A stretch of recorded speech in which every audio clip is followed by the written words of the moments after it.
स्कंद पुराण कहती है जिस व्यक्ति पर कर्जा बहुत ज्यादा मात्रा में हो जाता है और कर्जा चूकता नहीं है, आप बहुत प्रयास कर लिए, करोड़ों रुपए का कर्जा हो गया, यहां से लिया वहां दिया, वहां से उठाया वहां दिया, वहां से उठाया वहां दिया, तो निवेदन है कभी मौका लगे कर्जा मुक्ति के लिए सारे वृक्षों में अगर कोई श्रेष्ठ वृक्ष माना गया है तो वो बट का वृक्ष माना गया महाराज। इसलिए प्रशासनिक कार्य के लिए, मानसिक टेंशन में, परेशानियों में बटकेश्वर महादेव का स्मरण किया जाता है। और यदि निवेदन करूंगा बहुत ज्यादा, यदि आपको कर्जा हो गया है, बहुत ज्यादा कर्जा हो गया और वो कर्जा चूक ही नहीं रहा, तो थोड़े दिन बड़ के पेड़ के नीचे आप बटकेश्वर महादेव के लिए एक लोटा पानी, उसमें थोड़ा सा पिसा हुआ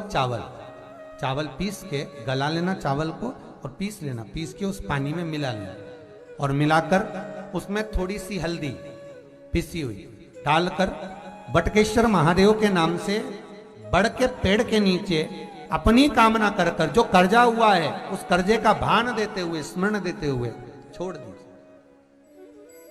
महाराज।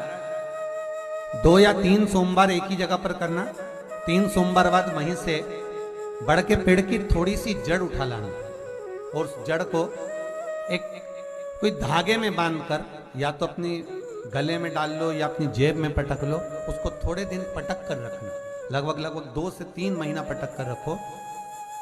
वो जड़ जैसे बड़ का पेड़ विस्तार होता है, पानी गिरे ना गिरे, जल वृष्टि हो ना हो, गर्मी पड़े ना पड़े, उसको कोई फर्क नहीं पड़ता, बड़ का वृक्ष आप रूप फैलता जाता, उसकी जड़ें अपने आप प्रबल होती है। उसी तरह ये बटकेश्वर महादेव कहीं से भी अगर जड़ आपके पास में रखी है 1 महीना, 2 महीना, 3 महीना तक, तो ये जड़ अपने आप लक्ष्मी को पकड़कर खींच कर लाती है और कर्जे से मुक्त कर देती है। बटकेश्वर महादेव का स्मरण सुख का देना हो। दुकान धंधा पानी नहीं चल रहा हो, दुकान पर 24 घंटे बैठो तो व्यापार नहीं होता, घर में लक्ष्मी नहीं टिक रही हो, पैसा नहीं आ रहा हो, तो बड़ के पेड़ के नीचे, पीपल के पत्ते के ऊपर, बड़ के पेड़ के नीचे की मिट्टी को गीला कर कर पीपल के पान पर, पीपल के पत्ते पर एक शंकर जी के शिवलिंग का निर्माण करो। क्या बनाना है? शंकर भगवान का शिवलिंग बनाकर उसकी बटकेश्वर महादेव के नाम से पूजन करो। 7 बार कच्चा दही चढ़ा दीजिए, उस दही को थोड़ा सा चम्मच में उठा लीजिए, उस दही को लाकर जहां तुम्हारा व्यापार है, जहां तुम कमाने के लिए बैठते हो, दुकान पर बैठते हो, उस दुकान पर उस दही से स्वस्तिक बना दीजिए और इस पीपल के पत्ते पर जो बटकेश्वर महादेव का तुमने निर्माण करा है, इसको ले जाकर विसर्जन कर दीजिए। आपकी दुकान 3 महीने के अंदर धड़ाके से चलना प्रारंभ हो जाएगी महाराज। लक्ष्मी की कभी कमी नहीं आएगी। यह बटकेश्वर महादेव का पूजन। बटकेश्वर महादेव, जो व्यक्ति पथभ्रष्ट हो जाए, जैसे मदिरा के नशे में पड़ गया, कहीं जुए में पड़ गया, कहीं मांसाहार में पड़ गया, कहीं व्यसन में पड़ गया, कहीं गलत काम में अगर कोई जा रहा है, तो श्रंभेश्वर महादेव के नाम से काली तिल भगवान शिव को समर्पित करी जाती है महाराज। काली तिल को वापस उठाकर ले आते हैं, उसी काली तिल को जो मदिरा का नशा करने वाला होता है या जो गलत व्यसन में डूबा हुआ होता है, उसको वो सुबह के समय अगर नहीं खाता तो भोजन के साथ उसको दिया जाए। श्रंभेश्वर महादेव।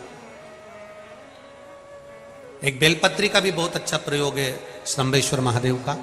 मदिरा पीने वालों के लिए, मांसाहार, व्यसन में, जुए में, वेश्यावृत्ति में, पर नारी में, गलत जगह पर जो डूबे रहते हैं उनके लिए पहले की कथा में उसका वर्णन किया है बेलपत्री का। श्रंभेश्वर महादेव, एक बार सब बोलेंगे, कौन से महादेव? श्रंभेश्वर महादेव। फिर जम के बोल लो एक बार, श्रंभेश्वर महादेव। जब हमारे घर में क्रोध बढ़ता है या कोई गलत कार्य में जाने लगता है, तो श्रंभेश्वर महादेव का हमें शरणागति लेना चाहिए, श्रंभेश्वर महादेव का पूजन करना चालू कर देना चाहिए। कई लोग कहते हैं महाराज जी ये श्रंभेश्वर महादेव का मंदिर कहाँ मिलेगा, हम कहाँ पूजन करने जाए? कहीं नहीं जाना, तुम्हारे घर के पास में जो शंकर जी का मंदिर है वहीं जाओ, उसी देवालय में उसी मंदिर में जाओ, श्रंभेश्वर महादेव के नाम से जल चढ़ाना प्रारंभ करेंगे। वो जल जो गलत संगत में पड़ा हुआ है उसका आचमन कराना प्रारंभ करेंगे, अपने आप उसकी धीरे धीरे बुद्धि सुधरना प्रारंभ हो जाएगी। ऐसा श्रंभेश्वर महादेव करेंगे। जिस व्यक्ति का बुरा समय चल रहा हो, ना लक्ष्मी घर में आ रही हो, रोग बीमारी पड़े हुए हो, कोई तकलीफ ही तकलीफ आ रही हो, बहुत कष्ट महसूस हो रहा हो, परिवार में शांति रत्ती भर की ना हो, तो कितना सुंदर कहा, 1 लोटा पानी लीजिए, उस पानी में 5 पीपल के पत्ते डाल लीजिए। कितने पत्ते? 5। थोड़ी सी काली तिल्ली डाल लीजिए, थोड़ा सा हल्दी का गट्टा, हल्दी जो सूखी एक गट्टे में आती है ना, हल्दी की गांठ, उसका थोड़ा सा टुकड़ा उस कलश में डाल लीजिए। और जिस व्यक्ति का समय गड़बड़ चल रहा हो, लक्ष्मी नहीं आ रही हो, बीमारियां बनी हुई हो, दुख हो, तकलीफ हो, कष्ट हो, बस वो पानी को लेकर जाओ जिस व्यक्ति को ज्यादा कष्ट है, और पानी ले जाकर शंकर जी के ऊपर वो चढ़ा दीजिए। और जब शिव जी पे जल चढ़ जाए, वो 5 जो पत्ते आपने बेल उसके पीपल के डाले हैं, उस पीपल के पत्ते को उठाकर वापस अपने ऊपर जल का सिंचन कर लीजिए महाराज। आपको 3 दिन में अंतर मालूम पड़ जाएगा कि आपके कार्य बनना चालू हो जाएंगे और आप रोग से मुक्त होना चाहेंगे। कभी लगे गुरुदेव आज हमारे को बहुत थकान लग रही है, शरीर बेकार लग रहा है, सिर दर्द हो रहा है, शरीर में बेकार बहुत कष्ट उत्पन्न हो रहा है, पीपल के पत्ते की 5 पत्ते पीपल के थाली के अंदर रखो और उस पे भोजन करो। शंकर जी का कुंदकेश्वर महादेव का नाम ले। कौन से महादेव? एक बार जम के बोलिए, कुंदकेश्वर। कुंदकेश्वर महादेव का नाम लेकर भोजन करना प्रारंभ करो। 15 से 20 मिनट लगते हैं, हमारे टेबलेट खाने की जरूरत नहीं पड़ती। सिर दर्द बंद, शरीर कितना भी दुख रहा हो उसमें आराम लगना प्रारंभ हो जाए। कुंदकेश्वर महादेव का नाम सुख की अनुभूति कराता है, शरीर के रोग को मिटाने की। अब मंदार का जो पुष्प होता है, आंकड़े का जो फूल होता है, एक सफेद कलर का भी होता है और एक गुलाबी कलर का भी होता है। देखा है आप लोगों ने?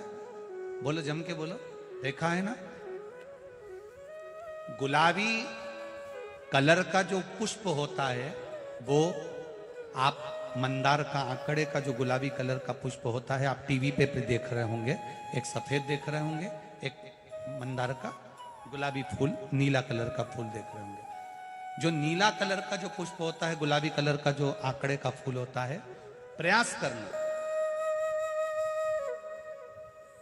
जब किसी विषम परिस्थिति में फंस गए, विषम परिस्थिति, जब आपको लग रहा है कि मुझे बहुत भय लग रहा है, कुछ बुरा होने वाला, आपको लग रहा है आज मेरी उल्टी आंख बहुत फड़क रही है, कुछ गड़बड़ होने वाला, आपको लग रहा है मेरी सीधी आंख फड़क रही, कुछ गड़बड़ होने वाला, तब केवल वो नीला जो गुलाबी पुष्प है मंदार का, उसको कहीं से लाकर शिवालय में अशोक सुंदरी वाली जगह पर स्पर्श कर कर शिवलिंग पर आप चढ़ा दीजिए।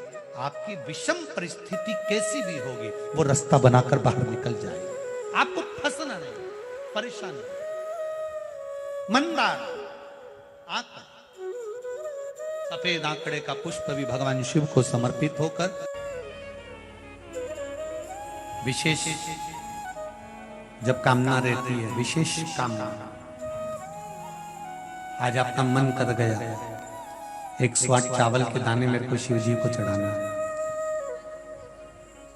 108 चावल के दाने मुझे आज शंकर भगवान को चढ़ाना। विशेष आज आपके मन में कोई मनोरथ बड़ा है, कोई कामना बड़ी है और बाबा से आपने विनती करी कि मेरा ये कार्य अटक रहा है, आप पूरा करोगे, मुझे विश्वास है। 108 चावल के दाने चढ़ाना, आपने चंदन लगाया, हाथ की हथेली पर 108 चावल के दाने जो घर से गिनकर लेकर गए हो उसको हथेली में रखा, एक एक चावल का दाना नहीं चढ़ाया, हथेली में रखकर जब विशेष कामना, जैसे किसी कर्मकांडी ब्राह्मण से पूछा जाए पूजन होने के बाद में विशेष अर्घ दिया जाता है, विशेष अर्घ,